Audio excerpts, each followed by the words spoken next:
Meal maker gravy செய்கிறதுக்கு தேவையான ingredients 100 gram பெரிய சைஸ் மீல் மேக்கர் வந்து ஒரு 10 நிமிஷம் சுடுதண்ணியில் போட்டு ஒரு 2 செகண்ட் கொதிக்க வச்சு தண்ணியை நல்லா சுத்தமாக பிழிஞ்சிட்டு கொஞ்சோண்டு தயிர் ஊற்றி நல்லா மேக்னேட் பண்ணி வச்சுட்டேன்.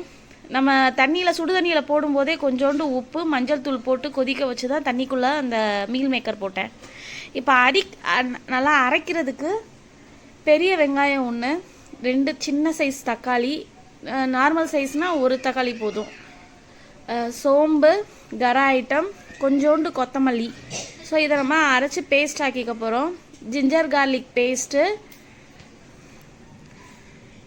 மிளகாப்பொடி, மல்லிப்பொடி, கரம் மசாலா, தயிர். சரி, ஓகே. இப்போ எப்படி செய்யலான்னு பார்க்கலாம் வாங்க. இப்போ கரம் ஐட்டம்ஸை நம்ம போடலாம். ஐட்டம்ஸில் ஆயிலில் லைட்டாக ஃப்ரை பண்ணிக்குவோம். அப்போ நமக்கு ஒரு கலர் கிடைக்கும். மசாலா ஃப்ரை ஆயிடுச்சு. இப்போ அரைச்சி வச்சுருந்த அந்த பேஸ்ட்டு, வெங்காயம், தக்காளி, கொத்தமல்லி பேஸ்ட்டு,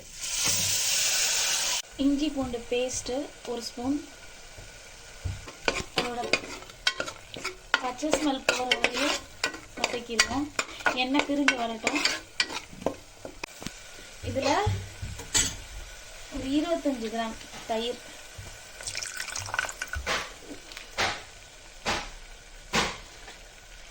நல்லா மிக்ஸ் பண்ணிக்கோங்க, கட்டி சேராமல். 1 ஸ்பூன் கடலை மாவு லைட்டாக ஃப்ரை பண்ணி போட்டால் கிரேவியில் திக்னஸ் இருக்கும், டேஸ்ட்டும் இருக்கும். இப்போ மீன் மேக்கர்,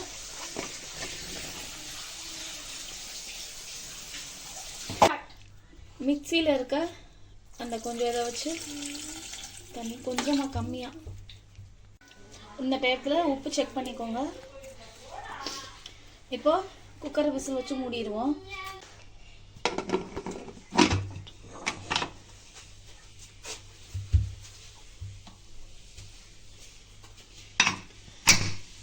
ஒரு 2 விசில் மட்டும் வரட்டும். இப்போ 2 விசில் வந்துருச்சு, ஏர் போயிருச்சு. ஓப்பன் பண்ணி பார்க்கலாம்.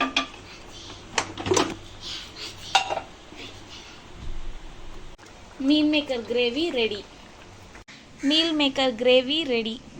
நீங்களும் இதை செஞ்சு பார்த்துட்டு எப்படி இருந்துச்சுன்னு கமெண்டில் சொல்லுங்கள். லைக் பண்ணுங்கள், ஷேர் பண்ணுங்கள், சப்ஸ்கிரைப் பண்ணுங்கள். தேங்க்யூ.